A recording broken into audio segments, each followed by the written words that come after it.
Prosa e Segredos, com Bosco Martins, trazendo a memória e cultura digital do lado de cá da fronteira.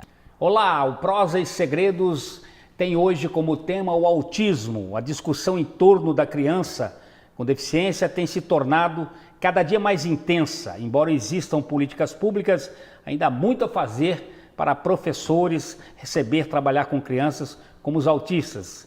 Isso é uma incógnita e precisamos debater maciçamente esse assunto. A presença aqui hoje do youtuber, do Marcos Petri, nessa edição do Entre Prosa e Segredos, escritor, proprietário do canal Diário de um Autista e palestrante motivacional, graduado em comunicação institucional, pós-graduado em design gráfico, produção publicitária pela Universidade para Desenvolvimento do Alto Vale do Itajaí, Marcos Petri. Marcos, vamos didaticamente esclarecer o que é o autismo. Bem, o autismo ele seria uma forma diferente de processar as informações do meio externo. Então, todas as informações para o indivíduo autista, elas conflitam no ambiente. E ele tem uma tendência a não prestar atenção em um foco. O foco dele é um detalhe muito estrito. Então, é um arranjo de neurônios que acontece, discute-se muito por quê, ainda que a ciência não chegue a uma resposta, mas que ela condiciona esse pensamento por detalhes. E quando não é assim, o autista vê bombardeado por informações o tempo inteiro. Ao passo de que a pessoa dita normal, que se chama neurotípico para a ciência, ela não tem essa característica. Quais as consequências para o indivíduo nessa condição, Marcos? As consequências principalmente se dão na sociabilidade, que é reduzida, e a linguagem, que ora pode ser reduzida, ou ora pode ser eloquente bastantemente também, mas gera problemas de comunicação igualmente. Também outra característica que vem por conta do arranjo neural é que o toque é muito irritante e pode ser às vezes até doloroso. E estímulos como esses que eu te falava do ambiente também. Uma música muito alta, umas luzes de festa ou de danceteria podem irritar os olhos, fazendo-os doer, por exemplo.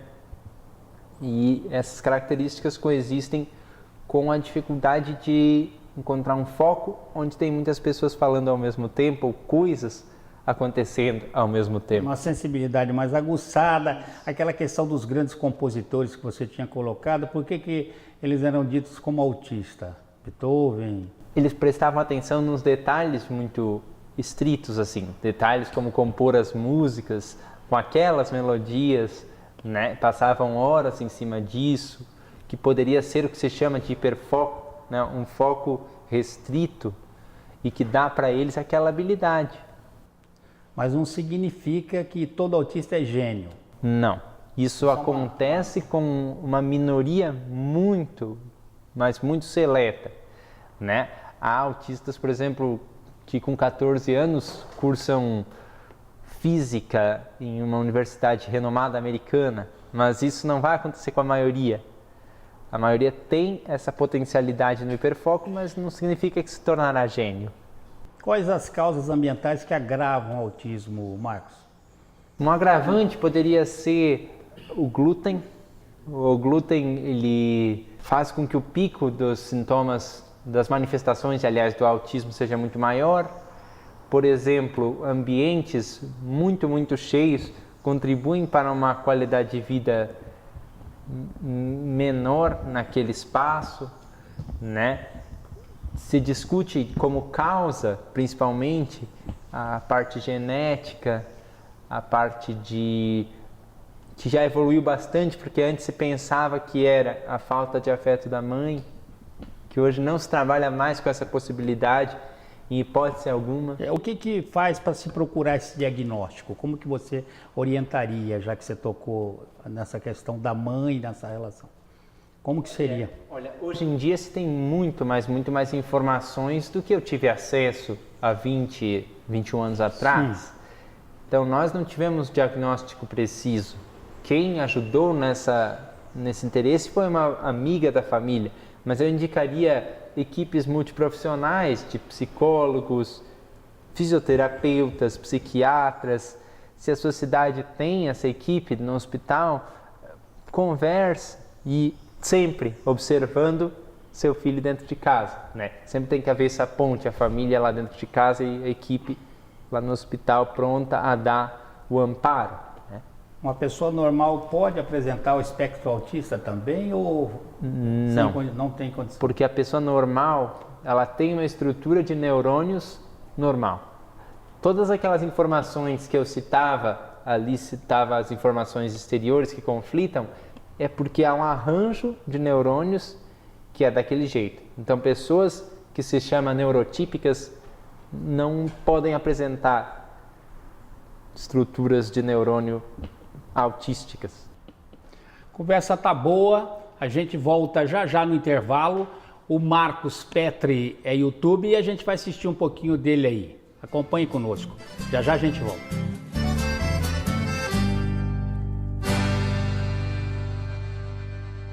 Olá, eu sou o Marcos Petri. Sejam muito bem-vindos e bem-vindas ao meu segundo canal no YouTube. A partir deste material, desta plataforma, eu pretendo expor meus exemplos na lida com o autismo. Eu sou autista e portador de uma deficiência, lesão cerebral, e através dos meus próprios exemplos eu busco ajudar famílias que tenham pessoas autistas ou as próprias pessoas autistas que vierem a assistir esses vídeos, esse canal. Pretendo compartilhar algumas informações que pude agregar ao longo dos meus 22 anos de vida e também das histórias dos meus pais e parentes.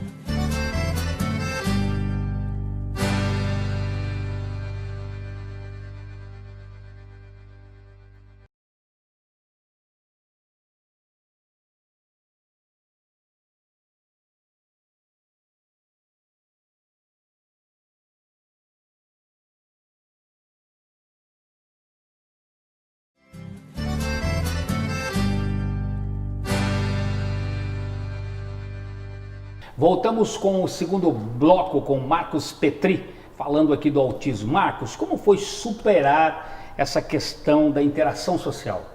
Muito difícil e um trabalho de formiguinha, como se diz, porque eu não gostava de ir a lugar nenhum que não fosse a minha casa ou as redondezas. Aí meus pais me incentivavam e às vezes eles faziam aquelas trocas que se faz com as crianças geralmente. E se tu fores 15 minutos lá? Aí passavam uns 15 minutos, eu queria ir para casa. Depois eles aumentaram, 25 minutos, meia hora, 1h30. E aí, com essas trocas, eu consegui entender que aqueles ambientes eram necessários para mim. Mas também teve que haver uma conversa muito grande, preparando sempre. E aí eu digo para as mães e pais de pessoas autistas que a preparação é o melhor caminho. Lá vai ter gritos, lá vai ter luzes muito fortes, se prepare para isso. E aí com essas preparações se ganha confiança para a sociabilidade fluir muito melhor. Você prefere ser chamado de autista ou uma pessoa com autismo? E por quê? E eu prefiro ser chamado de autista, porque o autismo ele faz parte do Marcos. Não é uma coisa que eu ando com. Marcos com seu autismo. O Marcos e o autismo estão na mesma pessoa. Por isso. E essa questão da sua carreira de palestrante motivacional, como é que surgiu, como é que você leva ela aí? Olha, eu tenho ficado muito feliz em poder ajudar as famílias e os profissionais da educação com esse conhecimento que eu tenho adquirido. Porque quando eu me descobri autista, e a minha família também participou desse processo, eu comecei a estudar o que era isso com pouca informação. Hoje eu tenho acesso a muito mais. Eu estou passando isso à frente. E essa carreira ela tem surgido para mim depois da projeção que eu tive no programa Encontro, da Fátima Bernardes. Aí os convites começaram a ficar maiores, fluir, e as discussões também ficaram mais interessantes. E eu tenho levado com muita alegria e entusiasmo. E a questão do preconceito existe? Como você faz esse enfrentamento? Existe o que se chama de um preconceito velado. A principal coisa que eu ouço, né? Autista é sinônimo de louco, dá para internar no hospício. É uma verdade. Hoje eu posso rir exatamente assim. É a maneira mais natural de nós enfrentarmos um preconceito. Não adianta eu brandir as mãos, porque as pessoas não vão parar. Eu tenho que mostrar para elas que autismo não é loucura, e loucura, esse termo nem se usa mais, né? Uma série de distúrbios psiquiátricos. Mas eu enfrento assim, como eu estou fazendo contigo aqui conversando, é o que tem lá no meu canal e é o que tem ajudado no enfrentamento de preconceito, que se existe é velado. E você usa muito redes sociais, né? Qual o papel, a importância disso nessa questão do autismo? O papel é de divulgação, é de informação e é de evidência. Muitas pessoas pensam que o autismo é uma sentença. Seu filho não vai poder fazer o que a maioria faz, não vai render como a maioria faz, e eu uso as redes sociais para, número 1, informar, e número 2, a partir disso, evidenciar. Aí tem o feedback, que é muito bom também, e consigo perceber que os pais internalizaram coisas diferentes do que simplesmente uma sentença. Cita para mim, a gente já encerrando o bloco, Marcos, um mito do autismo que você gostaria de não ver mais, que se apagasse. Olha, hoje em dia, eu até iria citar outro mito. Eu estou pensando aqui, conflitando entre dois mitos muito cascudos, muito carrascos, mas eu elenquei um, né? Qual é? Autismo não é psicopatia. As pessoas acham assim, os autistas e os psicopatas são a mesma coisa, cuidado. E eu digo, não. Isso até é meio polêmico, vamos dizer assim, mas precisa ser trazido aqui para o seu programa. Desculpa se eu fui meio veemente com esse mito, mas tem pessoas que vão lá para o canal e dizer, cuidado com ele, ele é autista. Os autistas são fofinhos, mas de repente ele... E não é nada disso. Essa questão, sabe o que é? É reprimir da raiva e ódio, mas qualquer pessoa sente ódio. E você consegue captar um ser humano odioso e fazê-lo amar novamente. Se você consegue fazê-lo amar novamente, você consegue fazer os autistas também amá-lo novamente. E o que as pessoas podem fazer para melhorar a vida do autista e das pessoas envolvidas? Muita explicação, muito diálogo, mostrar o que se quer, falar, verbalizar e também assim, entender quem é aquela pessoa com autismo. Porque quando se fala de autismo, se abrange um leque tão grande e as pessoas pensam que os autistas são todos iguais e não são. E é só com conversa que vai se evidenciando isso. Então, diálogo, preparação, olho no olho, né? Muita confiança. Acho que isso edificaria uma sociabilidade melhor a cada dia para os autistas. Legal. Prosa e Segredo volta já e a gente continua com esse tema sobre o autismo, uma presença super especial aqui do Marcos Petri, dando essa grande aula para a gente, demonstrando realmente que o autismo não tem que ter barreira e nem nenhum tipo de preconceito. A gente volta agora.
Bem, voltamos com Marcos Petri, ele que é autista e desenvolve trabalhos motivacionais, também atua na maneira proativa na elucidação de questões ligadas ao transtorno do espectro autista. Marcos, a identidade se dá pela alteridade. Segundo a psicanálise, somos quem somos porque não somos o outro. Como foi ser autista no ambiente escolar entre as pessoas ditas normais? De princípio, um choque. As pessoas passavam, às vezes, por cima de mim, literalmente. Tá? O autismo, ele também impacta na coordenação motora, um traço que é muito importante ser discutido. E por conta disso, eu caía muito, as pessoas riam num primeiro momento, mas aí, quando houve a integração da comunidade com a escola, dos meus pais, e quando eu comecei a fazer minhas primeiras amizades verdadeiras, aí eu elenquei as pessoas que podiam falar por mim quando eu não poderia, e aí começou a inclusão. E aí estudar com as pessoas ditas normais se tornou mais fluido e mais proveitoso para mim. Eu pude entregar aquilo que eu sabia para eles e eles devolviam para mim o que sabiam também. É uma troca. Há um segredo nesse enfrentamento do bullying aí que você possa revelar? Cercar-se de pessoas positivas e que vão estar do teu lado para o que der e vier. E afastar daquelas pessoas que são, como dizem lá no sul, não sei se essa expressão aqui é popular, são as ventas furadas, né? Aquela pessoa que tem uma ideia, mas você vai ver uma ideia tão pífia e tão boba que não se pode fomentar uma realidade. Afasta daquelas. Vai para os fortes e aqueles que têm certeza do que querem, ou que sabem pelo menos chegar ao que querem e que gostam de ti.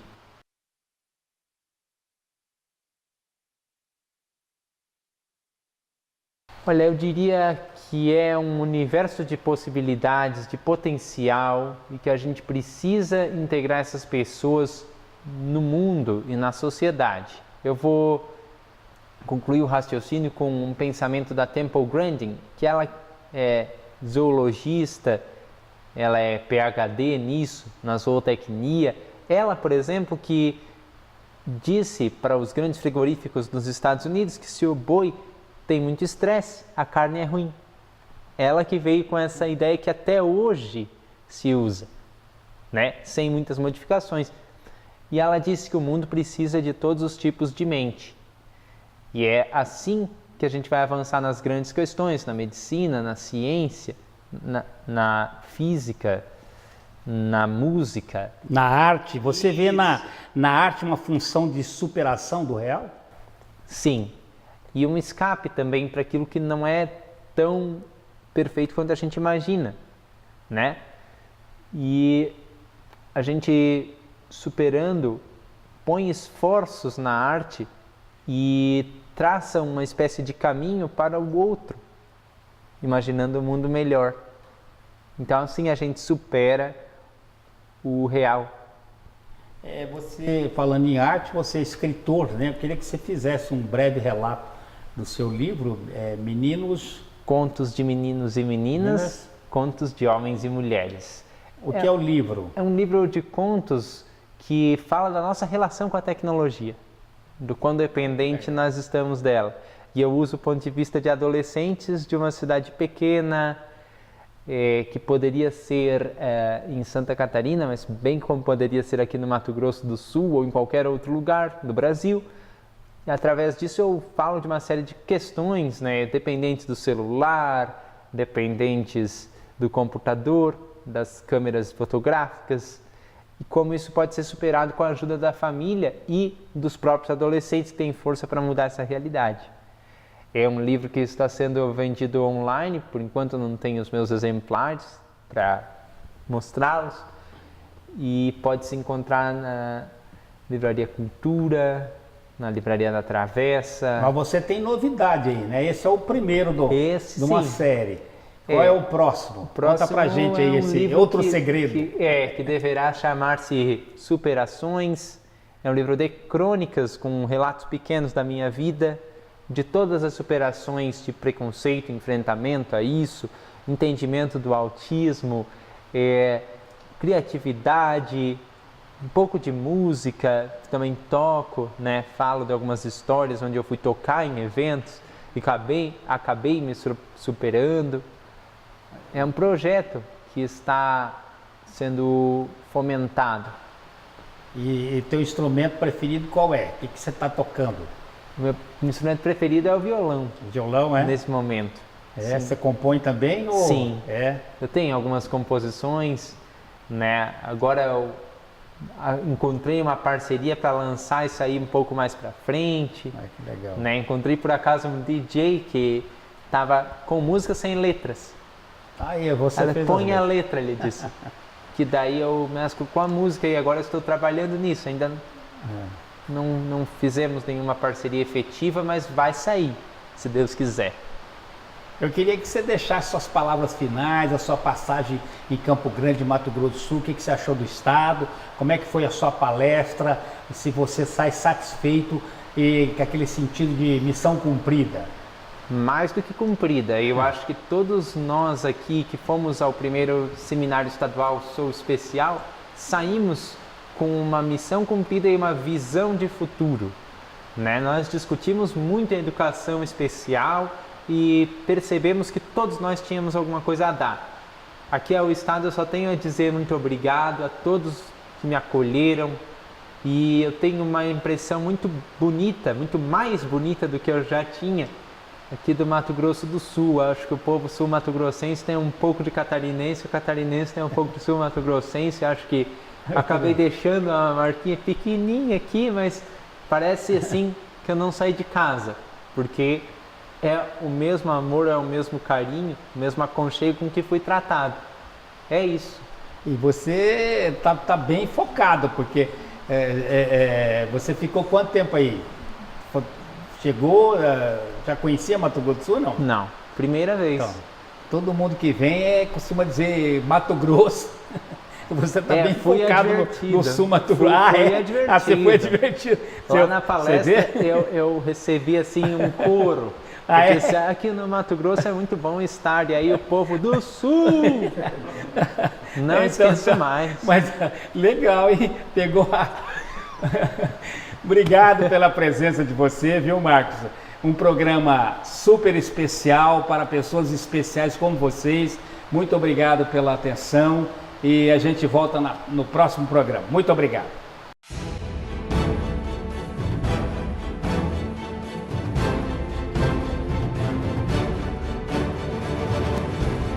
Prosa e Segredos com Bosco Martins, trazendo a memória e cultura digital do lado.